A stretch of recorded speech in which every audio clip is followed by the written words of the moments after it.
Dana అని ఒక అమ్మాయి ఉండేది. వాళ్ళ మదర్ వాళ్ళ కూతురికి ఒక డాల్ గిఫ్ట్ ఇస్తుంది అనమాట, అమ్మాయి డాల్. కొన్ని మంత్స్ తర్వాత వాళ్ళు ఏం అబ్జర్వ్ చేయడం స్టార్ట్ చేసినారంటే, డాల్ ని ఒక రూమ్ లో పెడితే వాళ్ళు బయటికి వెళ్ళి తిరిగేసి వచ్చే లోపు వేరే రూమ్ లో ఉండేదంట. ఒక రోజు నైట్ టైమ్స్ ఆ డాల్ ని అడిగారంట, నువ్వు ఎవరు చెప్పు, నేను మూవ్ అవడం మేము చూసామని. ఇప్పుడు ఆ డాల్ ఏమంటుందంటే, నా పేరు అనబెల్లా హిగ్గిన్స్, నీ డాల్ లో చేరాను, జస్ట్ నాకు ఏమొద్దు, మీ ప్రేమ నాకు కావాలి అని చెప్తుంది. వాళ్ళ ఫ్యామిలీ కూడా యాక్సెప్ట్ చేయడం స్టార్ట్ చేస్తారు. సడన్ గా ఆ డాల్ వాళ్ళ ఫాదర్ అంటే ఆ పాప ఫాదర్ ని చంపడానికి చూస్తుంది. చేతులతో ఆ ఫాదర్ ని వెనకల నుంచి అటాక్ చేయడం ఫాదర్ చూసేస్తాడు. చూసిన తర్వాత ఆ డాల్ ని ఇసిరి బయటకు పడేస్తాడు. తిరిగి మరీ ఆ డాల్ వాళ్ళ ఇంటికి తిరిగి వస్తుందంట.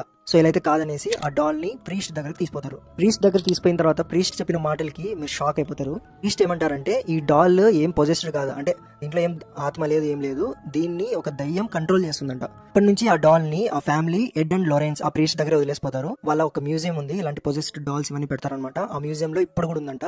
నేను ఆ రియల్ వీడియో కలెక్ట్ చేసినాను, ఆ వీడియో మీరే చూడండి.